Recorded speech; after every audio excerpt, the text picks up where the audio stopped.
Hi! Welcome back to my channel and this is Joanne. Ngayon naman ay magluluto tayo ng mixed seafoods, buttered garlic. Ito ay meron akong 3 piraso na crab.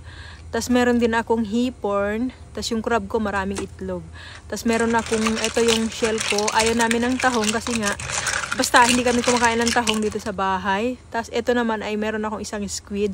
At meron akong corn at maraming garlic. Choris. Ayan ay pinakulaan ko muna yung mais hanggang maluto siya para madali na lang igisa-gisa mamaya. Habang nagpapakulo ako ng mais, blinance ko na rin syempre yung mga kailangan kong i-blanch katulad ng pusit, ganyan. Tapos itong hipon, kailangan medyo lutuin mo ng konti ito kasi medyo yung ano niya, yung balat niya ba is matigas. Kasi ito ay ano to, yung crayfish, tawag ba yan? 'Di ba matigas yan yung balat niya. Ganon. Kaya medyo inanuhan ko muna yan, medyo tinagalan ko ng pagpapakulo diyan. Hanggang mag-iba yung kulay niya para mamaya gisa-gisa na lang yan.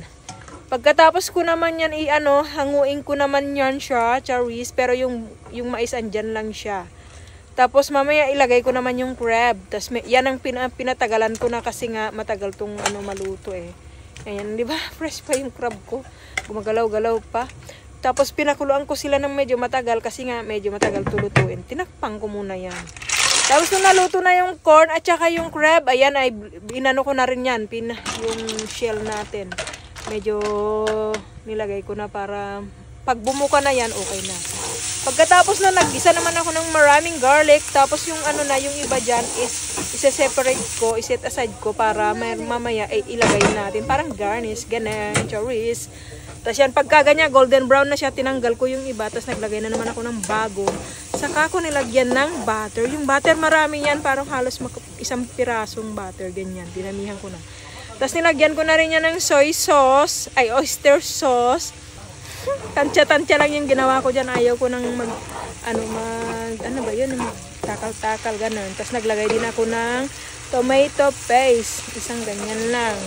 Tapos kung lagyan yan, nilagyan ko ng paprika. Sweet paprika po ito. Hindi ako naglagay dito ng chili kasi ang kakain is mga babies. Tapos nilagay ko na rin yung Sprite. Yan. Tapos pinakuluan ko ng pinakuluan. Saka ako nilagay yung crab.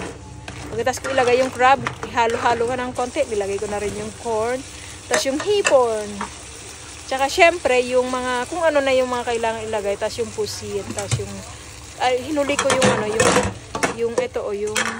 yung shell. Tapos nilagyan ko yan ng lemon para pampatanggal umay. Tapos yung dahon ng sibuyas at saka yung toasted garlic.